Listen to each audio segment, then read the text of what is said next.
This drill is called a lateral weight shift. So I'm going to show the drill and then break down some nuances. So I'm going to start knees relaxed, send the hips back into a little bit of a hinge, and then I'm going to send my hips to the side over my right leg. My nose, sternum, and a belt buckle are all moving together.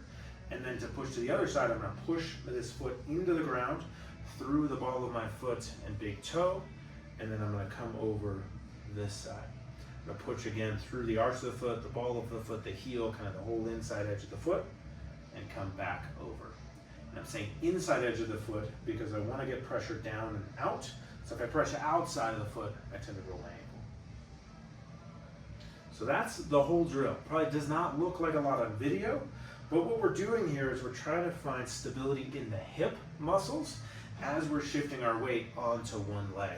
So oftentimes if I just come up into a balanced position, we see a compensation maybe through the back, through the knee, through the ankle, combination, and ideally we can have an unlocked knee so our quad can work a bit, and then our hip kicks in to keep our pelvis stable, our torso upright, and our femur from wobbling. And so these hip muscles are really key for a lot of single leg positions. They translate to running, a variety of things, and often we can do a number of different isolation drills, but then we got to somehow get these going on a single leg.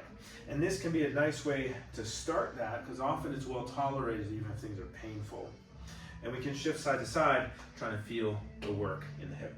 A couple things that commonly go wrong. First is people do this. So they'll just cock their hip out to the side, and you'll know that you're doing that if you're side bending on this side, or if it just feels like a stretch and not work, or if it feels like pain. The other way is now my nose is not even with my belt buckle or my sternum or my shoe. So I want to think nose, sternum or buttons on a shirt, a big belt buckle, those are all shifting together. And now nose is roughly over the inside edge of my knee. Sternum is the same. They're all over the inside edge of my knee and my foot. And then I push down through the inside edge of my foot to get power to come to this side.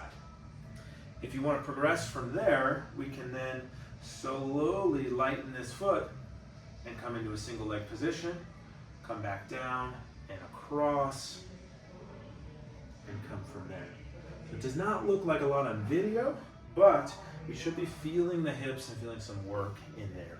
From the side, I want to make sure I'm not overarched or collapsed. So I'm going to find a nice relaxed position of the knees and low back, maybe a little brace of core, send my butt back, but my shins are still vertical. So that's a kind of a quarter of a hip hinge or a third of a hip hinge. Ton of videos on hip hinging, and typically if I've given this to you, we may have already covered that. But I also see my shins are vertical, meaning I'm not here. If my knees are forward like this, it gets really hard, and all that pressure is on my knee and my quad. It's really hard for the hip to kick in. So we need to get the hips behind us, and that will allow us some access to these muscles as we move side to side. If you feel any discomfort in the back, often folks are too arched or too flexed forward. So if you're too arched, sometimes just keeping hands here and making sure you don't slide into this position, or if you're too collapsed, we can keep hands behind the head to get the shoulders engaged as we move side to side. Final progression is just changing our width of our stance. So I can come a little narrower. Sometimes that one's actually a little easier to get to the single leg position because I don't have to shift my weight as far. I can come to a staggered stance. Now I'm shifting front leg. Back leg is kind of tricky because I want to make sure my knee doesn't collapse in. And I come and I find that on the back leg. I'm kind of up on my heel here, and then I push into the ground. So there's a lot of different variations that we can do with here, but the whole goal is to be able to shift weight to the side without compensating at the torso in either way there, without the knees wobbling in. So can I shift the weight to the side in a way that everything is square, and then can I load the hip for control and stability there, and then to shift to the other side, I want to push down so that way that hip can develop some power down the road. So that's a lateral weight shift. Don't sleep on this one. It's probably not going to be the craziest, hardest exercise you've ever done, but it should create some nice work in the hips and glutes.